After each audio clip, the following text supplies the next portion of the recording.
Do we have any podcasters in the house today? If we do, I've got a big treat for you, because today I want to talk with Francesco Basseri, and he is the president of Voxnest and the founder of Spreaker. Now, Voxnest recently partnered with DAX to create audio monetization opportunities for publishers, which is something that will be music to the ears of quite a few of you listening, I suspect. This partnership unites technology, sales and listeners all into one solution for podcast production, podcast distribution, measurement and advertising. And the deal also seems to bring together the expertise of two companies and enable current publishers of audio content to grow their audience and grow their revenue.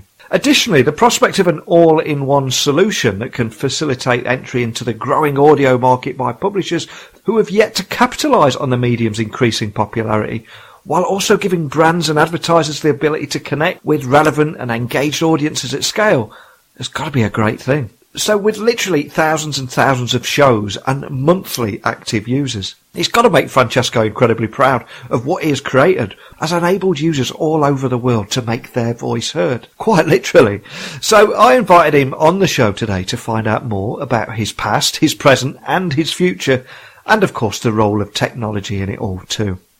So buckle up and hold on tight as I beam your ears all the way to New York so we can speak with Francesco, president of Voxnest and founder of Spreaker. So a massive warm welcome to the show, Francesco. Can you tell the listeners a little about who you are and what you do? So hello, Neil. Thanks very much for having me. My name is Francesco Basseri. I'm currently serve as the president of a company called Voxnest. And Voxnest is a company that creates technological solutions for professional podcasters. As a president of this company, I'm basically making sure that we serve our customers in the best possible way, and we expand the reach of our company in a fast-growing market as it is podcasting today.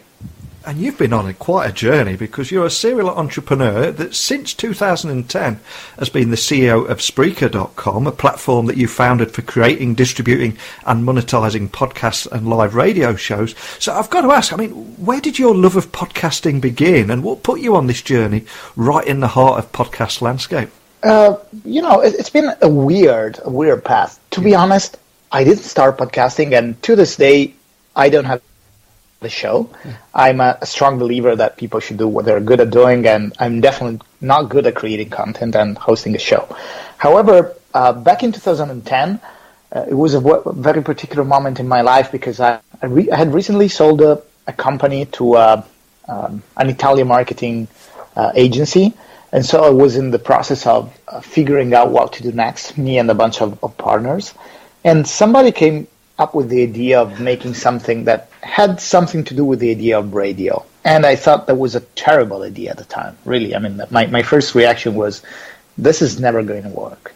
Because I had in my mind the fact that this guy wanted to create something around the concept of music streaming. And I literally thought that back in 2010, the market was already too crowded.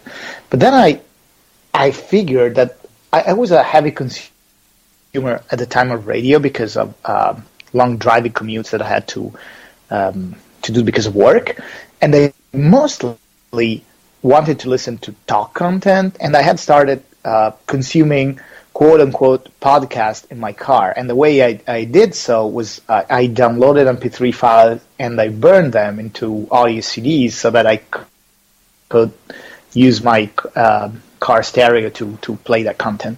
And the concept of actually lowering the barrier for content creation and consumption of this type of content was intriguing to me, and that's when we decided to create Spreaker. But the concept was really, let's lower the barrier, let's make it very, very simple for everybody to create any kind of audio program, whether it's live or pre-recorded, whether it's I don't know, 100% talk or mixed format using music or whatever the content creator wants to put into the show, and let's see what happens.